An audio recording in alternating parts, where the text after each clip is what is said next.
Hey, gang, and welcome back to the Movie Club Emporium. And this week we are going to be talking about a brand new movie that just came out. It was kind of a surprise when it was announced that it was coming out already.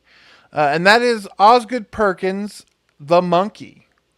So this was announced like a few months ago that Osgood Oz Perkins, the writer director of Longlegs, not only had Longlegs coming out, but boom, here's another movie coming out less than a year later, based on the Stephen King short story from, I believe, Skeleton Crew is what story collection that's in. Um, and so it was very surprising. And what I'm going to be curious about is kind of the online response to this movie. Because I will tell you right now, I had a blast with this movie. But if based on the trailers, sort of, at least those first ones, I tried to stay away from the spoilery trailers. And I did not get to reread the short story. I actually thought about going back to it after seeing the movie, but just didn't have time. Um, is that if you go into this movie expecting essentially any other Oz Perkins film, whether it be Longlegs or his Hansel and Gretel, um, the Black Coat's Daughter, you are going to be wildly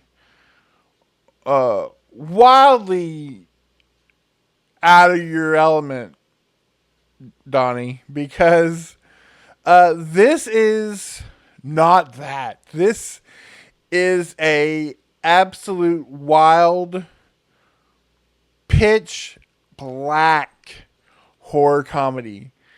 Um, that is utterly insane from start to finish. So yeah, it is the story about twin brothers played by Theo James, who's really good in the movie. They come across this old antique toy, but don't call it that, of this horrific, of course it's like an old timey toy, just horrific looking monkey, wind up monkey that plays the drums because in the short story, uh, it's a monkey that plays the cymbals, and that particular toy was then used in one of the Toy Story movies because the director is a fan of the short of Stephen King, and so Disney copyrighted that animal for Toy Story, and so they weren't allowed to use it in this adaptation of that Stephen King short story. Uh, but that's okay because Disney has its own problems right now with Marvel.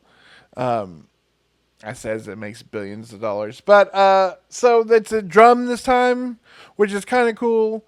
And whenever the monkey plays the drum, somebody gets it, and they get it in the most over the top, gory practical effects extravaganza for an hour and 22 minutes in 2025. This movie, again, like I said, this movie is so much fun. This is I think when it comes down to this is going to be kind of like this year's Malignant, where people are going to hate it for being so over the top and insane, but it's the reason why I love it, and I love that so much now in the last few years has been this push and this phrase, like love it or hate it, of elevated horror. You know, with films like with Ari Aster's films like Hereditary and Midsummer, Jordan Peele's floating around in there. Oz Perkins himself, you know, has a little bit of stroke in that department. these elevated horror films. They're not franchises, or these elevated horror films, and they kind of brought prestige back to the genre. And we still have, there are some franchises that are out there, newer ones, like with Terrifier, or Scream, still kicking around. But really, it so much has become these small, like, I don't want to say independent, because a lot of them are, they're Blumhouse movies, and even this I think is produced by Blumhouse. Um, a lot of them are just like it feels like we're just churning stuff out. But when those big ones hit, you get a lot of attention. And I think what makes that good is that when some of these directors who do these elevated, quote air quote, elevated horror films are allowed to use that stroke to just make insane things. It's so much fun.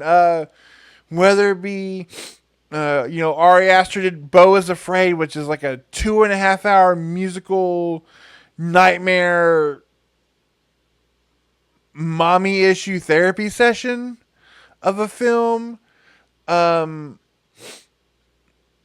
James Wan gave us like two huge franchises in modern horror with Conjuring and Insidious.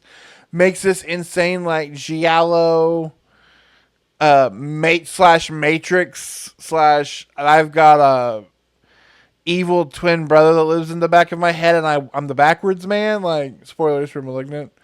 Um, and now with Oz Perkins, who does these slow, dark, like anxiety inducing, heavy films. Um, to just have a good time blowing people up. And there's it's just a good fun time. Like I said, Theo James playing the twins is great. Uh, Tatiana Maslany, uh, I remember her from uh, big television shows like Orphan Black. Most recently, she's been in She-Hulk. Elijah Wood, who is producing this movie, pops in for a moment, as does Adam Scott. So it's nice to see. And then Oz Perkins himself plays like this scuzzy uncle, like Uncle Chip, um, who has one of my favorite lines of the movie where he's talking to his nephews, and he says, "Your aunt and I we're gonna do our best to give you boys uh, the best life, but we're probably gonna be terrible at it." And it's just a fun kind of back in the day where just something fun and gory, and does not take itself seriously at all. It's just an absolute somebody wanted to, we want to have fun in the theater. And so I can absolutely tell you 100%, please go check out The Monkey. Um, this isn't going to be something that uh, ticks any boxes for as far as like the elevated horror checklist, or like the even the gore is fun. Like, it's not something like Terrifier where it's mean and gross and in your face for a reason. Like, it's gross and but in a fun way. Like, the whole movie is totally tongue in cheek, having a blast, being as insane as it is. And I need to go back and kind of fill out the tone of the short story. Um, but even if the short story is very serious, the idea of we're gonna adapt a story about this toy monkey that kills people, like, you can't. That doesn't work as a serious film. Um,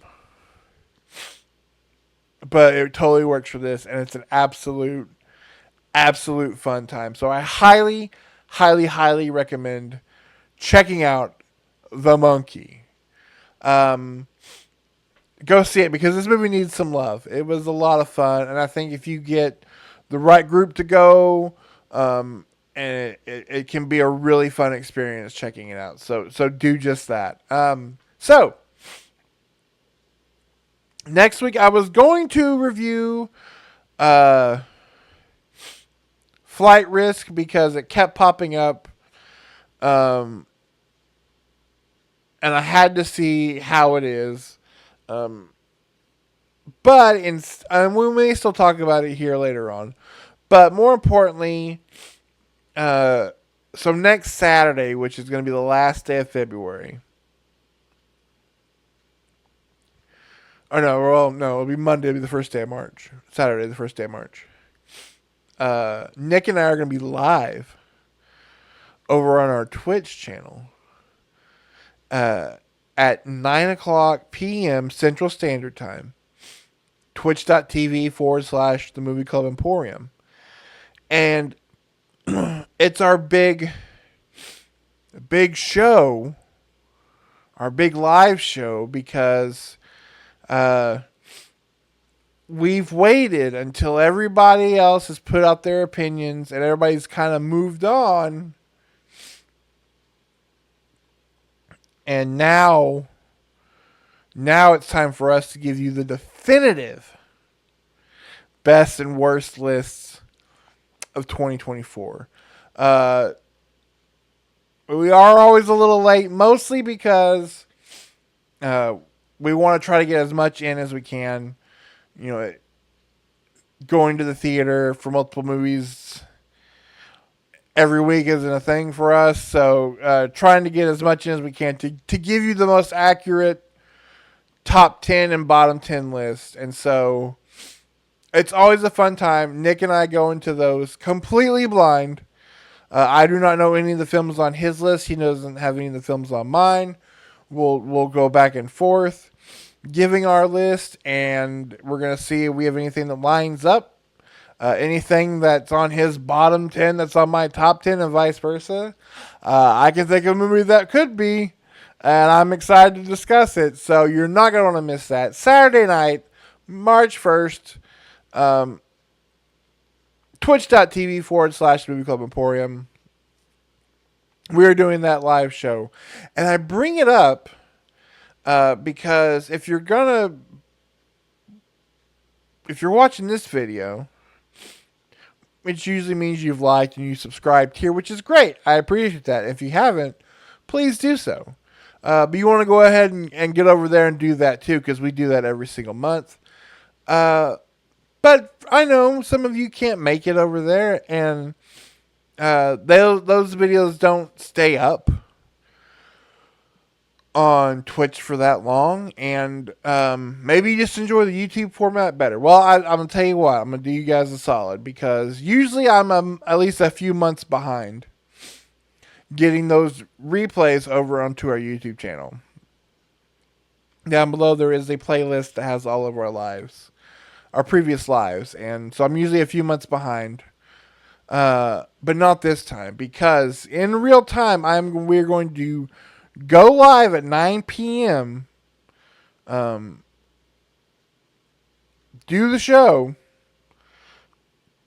and then when the show ends, I will take that recorded live, get it edited down for YouTube, and then Sunday afternoon at 4 p.m. when all of our weekly reviews go up, you're going to be able to watch that best and worst of live the very next day here on YouTube. So go watch it for the chat. I mean, go watch it live on Twitch because you want to be part of the chat. Chat's a lot of fun.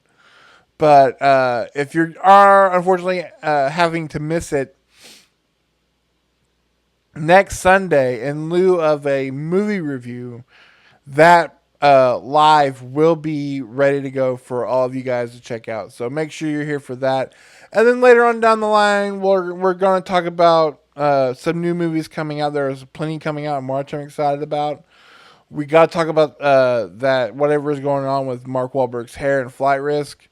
There's just a lot of new movies to get to, and we're going to get to them, I promise you. But I definitely want to get that best and worst stuff because it's usually one of the most fun lives that Nick and I do each and every year. And we want to talk. We want to put a final bow on the movies of 2024, so you're not going to miss that. Until then, make sure you go with your friends. Go see the monkey, and join us next weekend. And until then, I will see you guys next time.